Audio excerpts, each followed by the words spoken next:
में सरकार सुबह 10 बजे मिशन शक्ति के तहत कार्यक्रम का आयोजन किया जाना, दोपहर 12:30 बजे सहायक शिक्षकों को नियुक्ति पत्र दिया जाना। इसके अलावा बाढ़ पीड़ित किसानों के लिए करोड़ों के मुआवजे का ऐलान। सरकार लगातार कार्यक्रम पे कार्यक्रम और घोषणाएं पे घोषणाएं की जा रही है। चर्चा करेंगे इसी मुद्दे पर। हमारे साथ मेहमानों का एक पैनल जुड़ेगा, मगर उससे पहले आइए आप सभी को अपने मुद्दे से संबंधित एक विशेष रिपोर्ट दिखा देते हैं।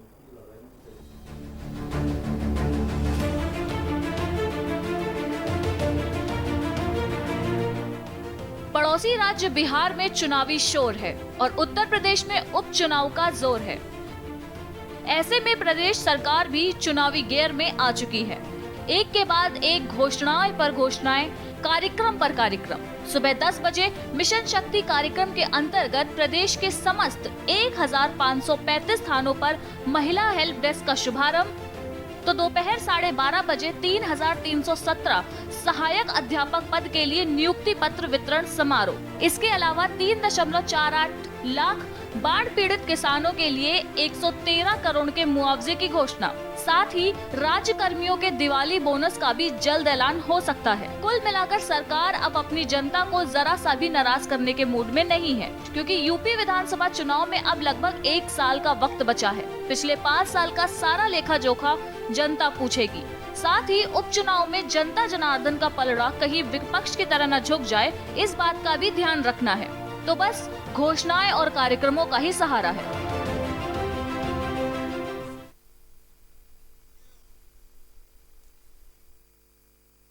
हमारी विशेष रिपोर्ट आपने देखी। अब बिना देर किए हमारी इस चर्चा में जो मेहमान हमारे साथ जुड़ रहे हैं, आइए उन सबका परिचय आपसे करा देते हैं। बीजेपी की तरफ से हमारे साथ धनंजय शुक्ला जी जुड़े हुए हैं। धनंजय जी, बहुत बहुत स्वागत है आपका। सपा की तरफ से हमारे साथ मनोज यादव जी जुड़े हुए हैं। मनोज जी, स्वागत है आपका। और साथ ही अरुण राजभर हमारे साथ जुड़े हुए हैं, महासचिव भाजपा। स्वागत है आपका अरुण राजभर जी। सबसे पहले आपके पास में आऊंगी। सरकार का कार्यकाल 5 साल का होता है। अंतिम साल में जाहिर सी बात है सरकार की तरफ से भी तेजी आती है अपने जो 4 साल का कार्यकाल है उसको प्रूफ करने के लिए और जनता के सामने अपनी बातें रखने के लिए। और उसके अलावा जो उपचुनाव है वो बिल्कुल ही नजदीक है। बगल का जो पड़ोसी राज्य है उसमें विधानसभा चुनावों की तारीखें नजदीक है और हमारे यहाँ के जो विधानसभा चुनाव है उनमें अब लगभग 1 या सवा साल का वक्त बचा है। ऐसे में पिछले 1 हफ्ते में घोषणाएं और कार्यक्रमों को देखा जाए और साथ ही आज जो कार्यक्रमों की झड़ियां लगी, सुबह मिशन शक्ति के तहत कार्यक्रम का होना, दोपहर में जो सहायक अध्यापक थे उनको नियुक्ति पत्र दिए जाना और उसके अलावा जो बाढ़ पीड़ित किसान हैं उनके लिए 113 करोड़ के मुआवजे का ऐलान करना, जनता को खुश करने का इस वक्त कोई मौका नहीं छोड़ा जा रहा है कि जनता इस वक्त पे अगर जरा से भी नाराज हो गई तो इसका सीधा असर जो है वो चुनावों पे पड़ेगा। आखिर सरकार 4 साल में अपना जो कार्यकाल रहा है उसके रिपोर्ट कार्ड के आधार पे इतनी कॉन्फिडेंस क्यों नहीं दिखती है कि उसे लगातार इस वक्त कार्यक्रम और घोषणाएं करनी पड़ती है? देखिए सोनिया जी, मैं आपको बताना चाहूंगा कि हमारी सरकार चुनाव बोल रही थी कि हम हर समय जो है हमारी सरकार आज 5 साल हो गया, बनती हुई 4 साल हो गया, जैसा कि आप बता रही हैं। मैं बताना चाहूंगा कि हमारी सरकार लगातार जब से बनी हुई कुछ न कुछ हम कर ही रहे हैं, चाहे जो भी हो, चाहे किसानों के लिए हो, चाहे युवाओं के लिए हो, चाहे जो भी हो, सबके लिए हमारी सरकार विभिन्न तरह की योजनाएं की हुई। तो देखिए ये जो आप बोल रही है वो योजनाएं घोषणाएं की धरातल पे कितनी उतरी, ये बात हम एक छोटे से एग्जाम्पल से समझ सकते हैं कि जब योगी जी ने अपना कार्यकाल संभाला था तब महिला सशक्तिकरण, महिला कल्याण, उसके प्रति अपनी उन्होंने जो प्रतिबद्धता दिखाई थी, उसके ठीक 3.5 साल बाद उत्तर प्रदेश लाइमलाइट में हाथरस और बलरामपुर जैसे मुद्दों के लिए आता है, वो इतने ज्यादा उछलते हैं तो मिशन शक्ति आता है। आप गलत मोड़ पे जा रही हैं। हाथरस का सामने आपको सब कुछ पता है, हाथरस दिख रहा है, क्या हाथरस से हुआ क्या नहीं हुआ बताने की जरूरत नहीं है। ये ऑलरेडी मीडिया से अच्छा मुझे नहीं लगता है कि हाथरस के बारे में कोई जानता है। और देखिए मीडिया को सब कुछ पता है कि क्या सही है, लेकिन महिला अपराधों के आंकड़े आप एक जिला छोड़ दीजिए, 75 जिले महिला अपराधों के आंकड़े नहीं कम होते। देखिए ऐश्वर्या जी, मुझे लगता है उत्तर प्रदेश सरकार में जब से हमारी सरकार बनी हुई है, चाहे केंद्र में सरकार हो या भाजपा सरकार यहाँ पे आई हुई है, हम लगातार हर मुद्दों पे काम कर रहे हैं और लगातार हम सुधार भी कर रहे हैं। अब देखिए रहा सवाल चुनाव का, देखिए चुनाव से कोई लेना देना नहीं। हम हर समय, भाजपा ऐसी पार्टी है जो हर समय हम चुनाव के मूड में रहते हैं। हमारे कार्यकर्ता जमीन पर ज्यादा के हर समय काम कर रहे हैं, तो ये चीजें नहीं बोला जा सकता। देखिए हम पहले भी काम कर रहे थे लोगों के लिए और अभी भी हम काम कर रहे हैं और आगे करते भी रहेंगे। मनोज जी, इतनी सारी मूलभूत समस्याएं जिनसे इस वक्त जनता जूझ रही है, महंगाई चरम पे है, आप जो मूलभूत चीजें हैं प्याज और आलू उनको ले सकते हैं। पिछले 5 साल में जो सड़कें नहीं बनी, अब घोषणाएं की जाती हैं नवंबर तक वो सारी सड़कें चमका दी जाएंगी। ये सारी घोषणाएं अभी होती हैं थोड़ा मूलभूत मुद्दों से जिसके प्रति जनता त्रस्त है उनसे ध्यान हटाने के लिए और थोड़ा जनता को खुश करने के लिए। निश्चित तौर पे जब सरकारें 4 साल सिर्फ और सिर्फ अपने एजेंडे चलाती हैं, उन सरकारों के लिए निश्चित ही जब कोई उपचुनाव होगा तो जैसा कि आज के अखबारों में जिस तरीके से इश्तेहार आया है और लगातार सरकार जो घोषणाएं कर रही है इन चुनावों के लिए, क्योंकि बस 4 साल कुछ भी ऐसा नहीं किया जिसको बताया जा सके, दिखाया जा सके जनता को, जिसको गिनाया जा सके। मैं योगी आदित्यनाथ जी का भाषण सुन रहा था चुनावी रैली का, उत्तर प्रदेश के चुनाव के परिप्रेक्ष्य में जिस तरीके से उनका वक्तव्य विपक्ष को लेकर हमलावर था, इसकी बनस्पति अगर वो अपने किए गए सरकार के कामों का गुणगान करते तो निश्चय ही विपक्ष को भी एक दबाव महसूस होता और जनता को भी एक अच्छा मैसेज चला जाता। लेकिन वो तो विपक्ष को कोस रहे थे, विपक्ष को तमाम सारी बातों को कोस रहे थे। तो ऐसी चीजों को अगर ध्यान में रख के सरकार काम करेगी तो ऐश्वर्या जी मैं दावे से कह रहा हूं कि ये सरकार नाकारा सरकार साबित हो चुकी है, इस वजह से इस तरह की बातें कर रही है। उपचुनाव के लेके जो परिणाम आने वाले हैं वो सरकार के विपरीत आने वाले हैं। अरुण जी, सरकार लगातार किसानों का जो मुद्दा है, अभी हाल फिलहाल की खबरें धान के केंद्र पर किस तरह से किसान परेशान हो रहे हैं, किस तरह से जो उनको अपने फसल का मूल्य मिलना चाहिए, सब तरफ ये खबर है। ऐसे में सरकार दूसरी तरफ घोषणा करती है कि जो बाढ़ पीड़ित किसान है उनके लिए 113 करोड़ रुपए का मुआवजा। साफ तौर पे इस घोषणा से एक तरह का संदेश ये जाता है कि जो किसान परेशान है अपनी चीजों के लिए, उनसे ध्यान हटाने के लिए कुछ वक्त के लिए घोषणा करके उन किसानों को खुश कर दिया जाए कि हाँ हमारे लिए कुछ होगा। देखिए, भारतीय झूठ पार्टी का एक बहुत बड़ा एजेंडा है कि जितना हम झूठ बोल सकें और उतना जनता के बीच में झूठ बोलते जाओ। माननीय योगी आदित्यनाथ जी और माननीय प्रधानमंत्री जी कहा करते हैं कि जितनी घोषणाएं होती हैं इसको बहुत गंभीरता से नहीं लेना चाहिए, घोषणाएं सिर्फ कर दी जाती हैं। जैसा कि प्रदेश और देश में सारे लोगों ने माननीय प्रधानमंत्री योगी जी की और मोदी जी दोनों लोगों भाषण को सुना है। इन्होंने कहा था किसानों के सवाल पर कि हम किसानों को दोगुना मुआवजा देंगे, लागत देंगे, लेकिन 4.5 साल सरकार अब होने को है, अभी तक किसानों को उनकी आमदनी से दोगुना रेट पर उनको मुआवजा तक नहीं मिल पाता। और किसानों के सवाल पर छोड़ दीजिए, नौजवानों के सवाल पर इन्होंने कहा 2 करोड़ रोजगार हर साल देंगे। इन्होंने किसको रोजगार दिया है? अब जो नाई है, बाल बनाने वाला है, जो यादव दूध दुहने वाला काम करता है, जो धोबी है, जो प्रेस करने वाला, ये तो पुश्तैनी पेशा करने वाले व्यक्ति को ये काम बांट करके कह रहे हैं कि हमने इतने लोगों को रोजगार दे दिया। आपने 4.5 साल में कितने पिछड़े समाज के लोगों को, कितने दलित समाज के लोगों को, कितने अल्पसंख्यक समाज के लोगों को, कितने सामान्य वर्ग के लोगों को आपने विभिन्न जगहों पर रोजगार देकर के स्थापित किया? ऐसा कुछ नहीं किया है। इन्होंने कहा था 1 करोड़ 80 लाख गरीब के बच्चे प्राइमरी विद्यालय में पढ़ते हैं। आज भी प्राइमरी विद्यालय में जाइएगा तो हालात देखिएगा कि वहां न बैठने की व्यवस्था अच्छी है, ना ही वहां पानी की व्यवस्था अच्छी है, ना ही वहां अच्छे अध्यापकों की व्यवस्था अच्छी है। हम सरकार में थे इनके साथ, तो हमने कहा 1 करोड़ 80 लाख गरीब के बच्चे पढ़ते हैं, वहां टेबल बेंच और ब्लैक बोर्ड की व्यवस्था करा दीजिए ताकि गरीब के भी बच्चों को अच्छी शिक्षा मिल सके। जब तक समाज में शिक्षा नहीं होगी तो समाज के विकास नहीं होगा, और कितना भी आप झूठ का विकास परोसते रहेंगे, समाज का विकास नहीं। इसीलिए हमने कहा था कि सामाजिक न्याय समिति की रिपोर्ट, जो पिछड़े वर्ग में जो अति पिछड़े समाज के लोग हैं उनको नौकरियों में हिस्सेदारी नहीं मिल पाती, उनको प्रतिनिधित्व नहीं मिल पाता है, तो हमने 27% आरक्षण का विभाजन करने के लिए पिछड़ा अति पिछड़ा 7%, 9%, 11% क्राइटेरिया तैयार किया था कि उत्तर प्रदेश में जो भी भर्तियां होंगी, रोजगार का अवसर पैदा होगा, उसमें अति पिछड़े वर्ग के बच्चों को भी अवसर मिलेगा। लेकिन ये सरकार सिर्फ कहती है लेकिन करती कुछ नहीं है। ना ही रोजगार के सवाल पर कोई काम करती है, ना ही स्वास्थ्य के सवाल पर कोई काम किया है, ना ही शिक्षा के सवाल पर कोई काम किया है। अभी तो बिजली कर्मचारी धरने पर बैठे थे पूर्वांचल के एसआई को, कम से कम हमको लगा 20 जिलों में लोग अंधेरे में खड़े थे। ये कहते हैं कि हम 24 घंटे जिले स्तर पर दे रहे हैं, 18 घंटे तहसील स्तर पर, 12 घंटे गांव स्तर पर। अब हकीकत जनता के बीच में जाइएगा तो पता चलेगा कि 4 घंटे में बिजली नसीब नहीं हो रही है। आप बिजली का बिल आ जा रहा है, खम्भा लग गया, तार खड़ा हो गया और कनेक्शन लग गया, बिजली घर में पहुंची नहीं, पीछे से 25,000 का बिल पहुंचा दिया। अब गरीब परेशान है कि हमने बिजली का उपयोग नहीं किया, बिजली का बिल आ गया। अब सरकार के सामने जब कह रहे हैं तो कह रहे हैं बिजली का बिल भरो, नहीं तो जेल की सलाखों में जाओ। तो यही तो इनका विकास है, सच्चाई। समस्याएं हाँ, हैं ये हमारी शिक्षा जनता और बिजली, जी जनता मांग रही है। धनंजय जी, शिक्षा का मुद्दा अगर एक सिरा हम खींचते हैं, वित्त विहीन शिक्षकों का मुद्दा जो कि पिछले 5 साल से पेंडिंग है, शिक्षा मित्रों का मुद्दा, उन 69,000 जो शिक्षक थे उनका मुद्दा, वो सब के सब पेंडिंग है। लेकिन स्टेज पे एक कार्यक्रम करके करीब 3,000 जो शिक्षक हैं उनको नियुक्ति पत्र दे दिया जाता है,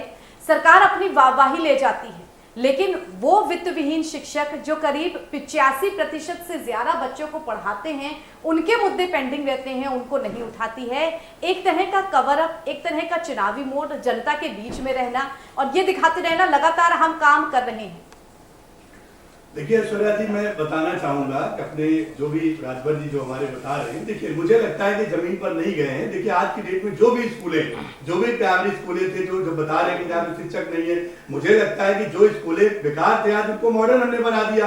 वहां पे जाके देख के आइए, मैं तो जमीन में देख कौन से एक गांव बता दीजिए, एक जिले का एक मोहल्ला बता दीजिए, लखनऊ में ही हम चले जाएंगे। लखनऊ का ही स्कूल में एक गांव बता दीजिए, एक स्कूल बता दीजिए जहां हम चले जाएंगे। देखिए मॉडर्न सारी चीजें मॉडर्न स्कूल, खाली यहाँ टीवी पर बोलेंगे झूठ और धरातल पर जाएंगे नहीं। हाई कोर्ट में अगर कहीं मुकदमा चल रहा है जो भी उस तरह, तो उसमें कानून अपना काम कर रहा है। सरकार को जो करना चाहिए, सरकार ने अपना देखिए जो शिक्षा थे उनको सहायक नियुक्तियां दिया गया और शिक्षा में देखिए जो चीज कानून में वो कानून में। राजवाल के हमारे आपने 68,000 शिक्षक भर्तियों को ओवरलैपिंग क्यों किया? आपने MRC क्यों लागू किया उसमें? उत्तर प्रदेश सरकार आपने 18,000 ओबीसी छात्रों सरकार द्वारा मिशन रोजगार पर भी काम किया जा रहा है। और इसी क्रम में जहां एक और आज माननीय मुख्यमंत्री जी ने माध्यमिक शिक्षा विभाग के 3,317 LT ग्रेड अध्यापकों को नियुक्ति पत्र दिए। अभी कुछ दिन पहले 31,000 से अधिक बेसिक शिक्षा विभाग के अध्यापकों को नियुक्ति पत्र उन्होंने वितरित किए थे और वर्चुअल माध्यम से उनसे वार्ता भी की थी।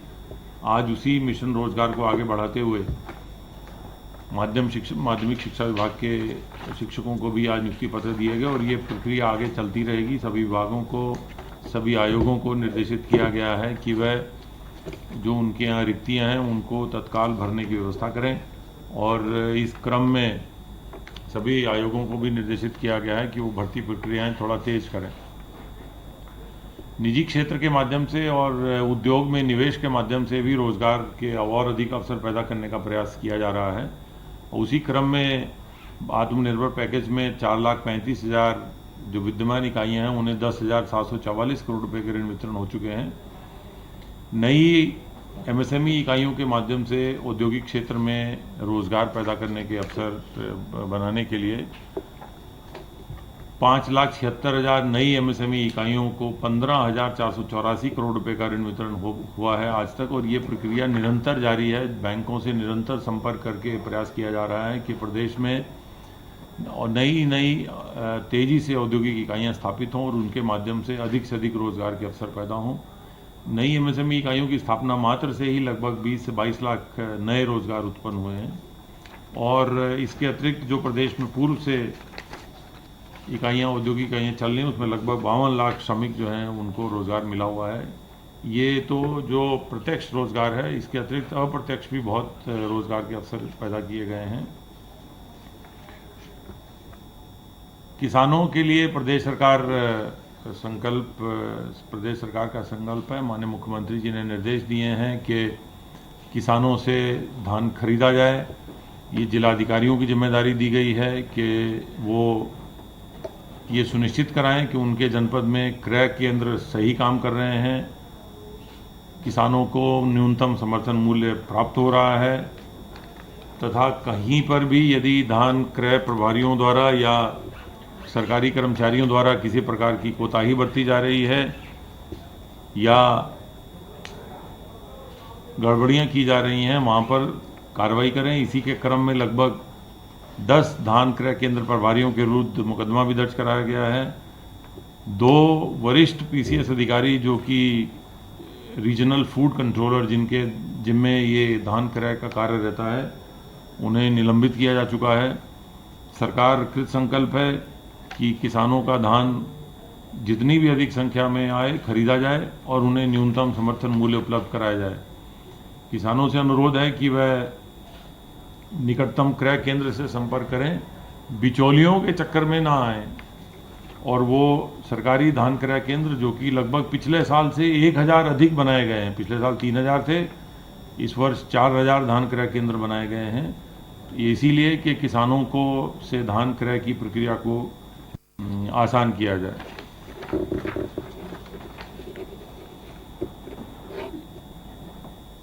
मिशन शक्ति अभियान प्रदेश सरकार द्वारा चलाया जा रहा है। प्रदेश में महिलाओं के सुरक्षा, सम्मान व स्वावलंबन की जो विभिन्न योजनाएं हैं, विभिन्न जागरूकता के कार्यक्रम वो किए जा रहे हैं। उसी के क्रम में आज माननीय मुख्यमंत्री जी द्वारा प्रदेश के 1535 थानों में महिला हेल्प डेस्क की शुरुआत की गई है।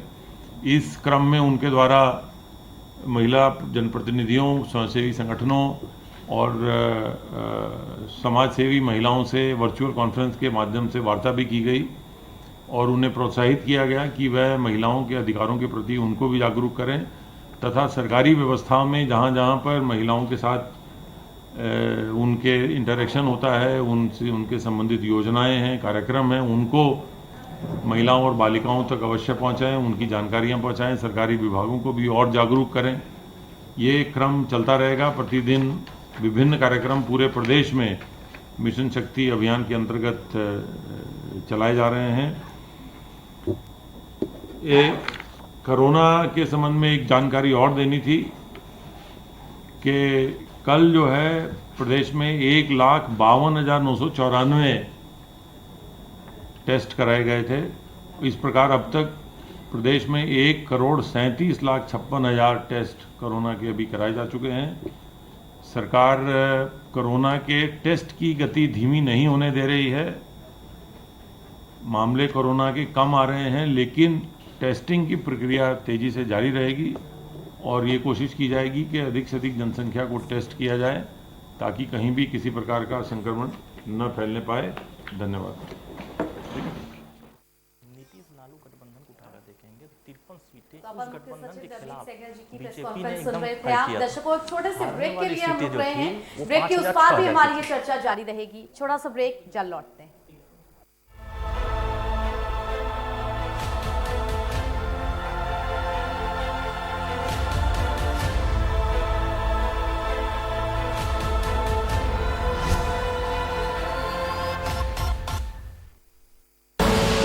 आप देख रहे हैं के न्यूज, खबरों का सारथी।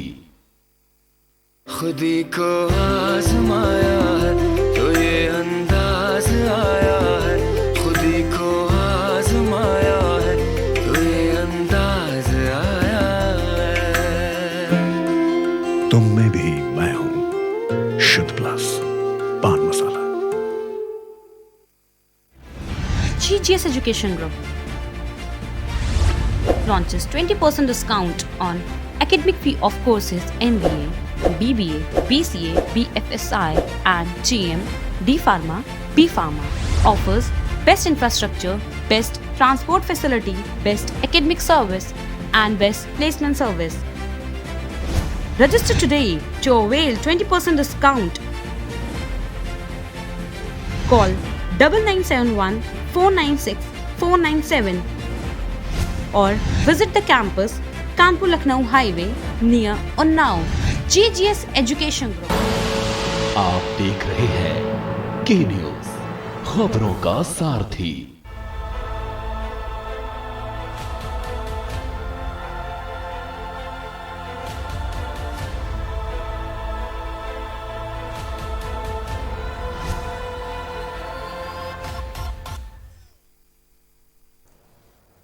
दर्शकों, ब्रेक के बाद स्वागत है आप सभी का। हमारी चर्चा लगातार जारी है। चुनावी गेयर में सरकार किस तरह से लगातार घोषणाएं पे घोषणाएं और कार्यक्रम पे कार्यक्रम किए जा रहे हैं, चर्चा कर रहे हैं हम। हमारे साथ मेहमान जुड़े हुए हैं। धनंजय जी, आपके पास मैं आऊंगी। 3.5 साल से ज्यादा का कार्यकाल हो चुका है। अब चुनाव में करीब 1 साल 2 से 3 महीने का वक्त बाकी है। ऐसे में जनता के बीच रिपोर्ट कार्ड लेकर के जाना पड़ेगा। इसके साथ ही जो उपचुनाव होते हैं उन्हें सेमीफाइनल्स भी कहा जाता है। किस तरह से ये ना माना जाए, किस तरह से जनता ये यकीन करे कि इतनी घोषणाएं, इतने कार्यक्रम उपचुनाव पर असर नहीं डालेंगे? देखिए सूर्या जी, मैं बार बार ये चीज बताने की कोशिश कर रहा हूँ। सरकार हमारी हर समय मूड में रहती है। और देखिए, हमारी सरकार कुछ जब से बनी हुई है, 3.5 साल में हमारे आदरणीय मुख्यमंत्री जी ने पहले भी कहा था और अभी भी देखिए, बनने के शपथ लेने के तुरंत उपरांत ही देखिए, हमने रोड जितने भी गड्ढे उसको मैंने करवाया, लगातार हमने रोडें बनवाई, पूर्वांचल एक्सप्रेस बने, जो भी बने, सारे काम लगातार चल रहे हैं। 3 लाख से ज्यादा युवाओं को माफी चाहूंगी, राजधानी लखनऊ के पौष इलाके गोमती नगर की कोई भी सड़क ऐसी नहीं है जो इस वक्त गड्ढा मुक्त हो। ये बात हम दावे के साथ कह सकते हैं। यहाँ पे पूरा उत्तर प्रदेश देख रहा हूँ। हम राजधानी का वो सबसे पौष इलाका देख रहे हैं जहां पर माननीय भी रहते हैं और सबसे पौष कॉलोनियां कही जाती हैं।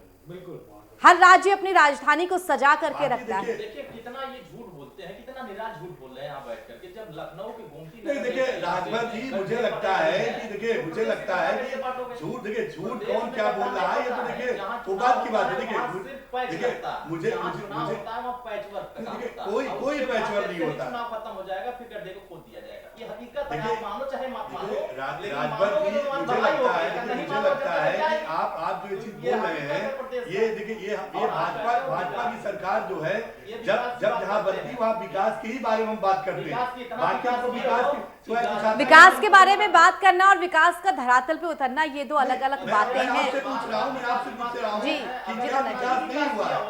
धनंजय जी, वो मूलभूत मुद्दे जिनको लेकर के जनता सबसे ज्यादा त्रस्त है। अगर प्याज नवरात्र में भी 80 रुपए किलो मिलेगा, अगर नवरात्र में आलू 54 रुपए किलो मिलेगा, तो जनता कहाँ जाएगी? आप मीडिया में, टीवी में ही बैठ के बातें, धरातल में आप जमीन करिए तो मुझे मीडिया में बैठने वाले भी धनंजय जी शाम को सब्जी लेने बाजार जाते हैं। सुनिए, प्रतापगढ़ का रहने वाला हूँ, चाहे कुंडा जैसे विधानसभा और आपके बाबर विधानसभा गांव का रहने वाला हूँ।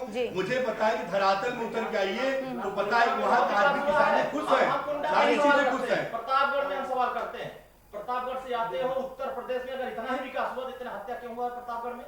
इतनी अपहरण क्या हुआ है प्रतापगढ़ में? इतनी गिरफ्तारी कैसे? सुनिए, आपके बातों का कोई सेंस ही नहीं है, क्योंकि आप निराधार बातें करते हो। लेकिन आप अगर आपके पार्टी के जितने भी प्रवक्ता है निराधार बातें करते हैं। 10 दिन पहले जब आप भाजपा में थे तो आप अच्छी बातें करते थे। आज आप नहीं कोई आज आप नहीं है। आज आप जो चीज बोल रहे हैं, आज हत्या हो, आज अपराधी थर-थर कांप रहे हैं। सुनिए, पुलिस आज पुलिस महिलाएं, अपराधी आज कांप रहे हैं, भाग रहे हैं। और जो भी अपराध इस तरह के कर रहे हैं उनको हम छोड़ भी नहीं रहे, बख्श नहीं रहे। या तो सुनिए, या तो इनकाउंटर कर दे, या राम कर दिया जा रहा है, उनको जेल भेज दिया जा रहा है। दोनों चीजें हैं। मेरे पास और भी प्रश्न है। मनोज जी, आपसे मैं प्रश्न करना चाहूंगी। जिस तरह से लगातार घोषणाएं, कार्यक्रम हो रहे हैं, दूसरी तरफ हम कोरोना काल में भी जी रहे हैं। हाल फिलहाल नवरात्र की शुरुआत में चंद्रिका देवी मंदिर गए थे, जहां पर व्यापारियों की दुकानें पूरी तरह से बंद थी, व्यापार नहीं हो रहा था। एक बड़ी समस्या थी। मंदिर में दर्शन के नाम पे सिर्फ सोशल डिस्टेंसिंग में हम दर्शन करने जा रहे थे। तमाम तरीके के प्रोटोकॉल्स हमने दे रखे हैं, लेकिन दूसरी तरफ राजधानी लखनऊ को 2 पुलों की सौगात जो परसों कार्यक्रम में मिली है, उसमें किस तरह सोशल डिस्टेंसिंग की धज्जियां उड़ी, ये भी सबने देखा है। तो क्यों ना माना जाए कि इन कार्यक्रमों के जरिए जो प्रोटोकॉल्स हैं उनको भी ताक पर रख दिया गया? निश्चित तौर पे, क्योंकि बार आपने इस डिबेट में एक शब्द सुना है कि भाजपा हमेशा चुनावी मोड में रहती है। जो सरकार हमेशा चुनावी मोड में रहती है, वो नियम, कानून और परिस्थितियों का आकलन, ध्यान कभी नहीं करना पसंद करती। परिस्थितियां चाहे जो हो, प्रदेश की स्थितियां चाहे जो हो, वो हमेशा चुनावी मोड में रहेंगे, काम कुछ नहीं होगा। मैं कह रहा हूँ, क्या किसानों को लेके जो MSP को लेके जो पंजाब की सरकार ने जो नियम बनाया है, क्या उत्तर प्रदेश के किसानों को लेके उत्तर प्रदेश की सरकार नहीं बनाना चाहती है क्या? और अगर नहीं बनाना चाहती तो क्यों? क्यों जो MSP का रेट है वो क्यों नहीं देना? नहीं, मैं मनोज जी से एक पूछना सेकंड, चाहता हूँ रुक जाइए, इसमें कमी क्या है? सवाल। अरे आप हमें इसमें बताओ। आपको क्या कमी और बताइए जिस ना आप तरीके पहले। से उत्तर प्रदेश में महंगाई इस वक्त सबसे बड़ा मुद्दा है। जी। 500 रुपए लेके जाइए सब्जी के ठेले पे और एक छोटी सी पॉलिथीन में आपको सब्जी मिलेगी। आपकी इससे सरकार ज्यादा थी कुछ क्या नहीं फ्री मिलेगी। सब्जी दे रहे और थे? मैं मैं आपसे बिल्कुल नहीं कह पूछता रहा हूँ कि आपकी लेकिन सरकार महंगाई थी तो चरम क्या आप सीमा पे सब्जी है। फ्री में दे रहे थे? भ्रष्टाचार उत्तर सुनिए प्रदेश में चरम मनोज सीमा जी, पे है। आप अपने और सरकार की सबसे बखान मत करिए। बेहतरीन जो बात जो यह सुनिए समझ है जो आपकी कि सरकार उत्तर ने किया प्रदेश था में पूरब उसमें से आज पश्चिम तक, आज जो उत्तर हमारी से सरकार दक्षिण को पैटर्न तक हर करिए, जगह चुनाव जितने हो भी रहा है। घोटाले पहले हुए इन थे, 7 जितने भी सीटों पहले का गलतियां चुनाव किए थे, वो उत्तर आज भी आपकी प्रदेश की सरकार हवा जीती को हुई तय थी। कर देगा। अभी हमको और 4 अब साल तक हुआ है, 4 साल में जितनी हमने भी लगातार हमने विकास के ही बारे में बात किया है, काम किया है। और इसके पहले आपकी सरकार थी और आपकी सरकार क्या किया है ये जितने भी उत्तर प्रदेश जनता है सबको पता है। अपने तमाम सारी सीटों को खोने जा रही है। ये तो देखिए, ये तो सुनिए, ये तो समय बताएगा। चलिए, चुनाव की घोषणाएं जो होंगी धनंजय जी, मैं ये कहना चाहती ये तो हूँ समय बताएगा कि कौन क्या किया क्या नहीं किया। बिल्कुल, मगर ये मैं बात आपको समय बता पर दूं छोड़ देनी कि चाहिए। भाजपा समय ही बताएगा। आप बताएगा हाँ, उपचुनाव समय ही करिए ना, बताएगा वही आपके करिए। कामों के देखिए बारे ये में। चीजें आप देखिए आप ये फैसला नहीं दे सकते ना। हम कहाँ दे रहे हैं? इसीलिए तो अरे भैया, हम देखिए, तो आपके हमें सुनिए, बता रहे हैं मनोज जी, आपको। हमें पता धनंजय है जी, कि हमने जनता को विकास राहत किया है, चाहिए। काम किया है और जनता उसी कौन के सा दम काम पे किया है? हमें वोट जनता देने को- सुनिए हमने धनंजय जी, जनता घोषणाएं सुनती है, लेकिन जनता को राहत चाहिए होती है महंगाई से, अपराधों से, इन सब चीजों से। दर्शकों, फिलहाल हमारी इस चर्चा में इतना ही। वक्त समाप्त हो चुका है। धन्यवाद धनंजय जी हमारे साथ जुड़ने के लिए। मनोज जी धन्यवाद, अरुण जी आपका भी धन्यवाद हमारे साथ जुड़ने के लिए। और इसी के साथ दर्शकों, फिलहाल आपसे अलविदा कहने का वक्त आ गया है, लेकिन मुद्दा वही का वही है कि जनता घोषणाएं नहीं, जनता राहत चाहती है महंगाई से, अपराधों से और उसके ऊपर जो भार पड़ रहा है उससे। फिलहाल इस चर्चा में इतना ही। देश दुनिया की तमाम खबरों के लिए जुड़े रहिए के न्यूज़ के साथ। नमस्कार।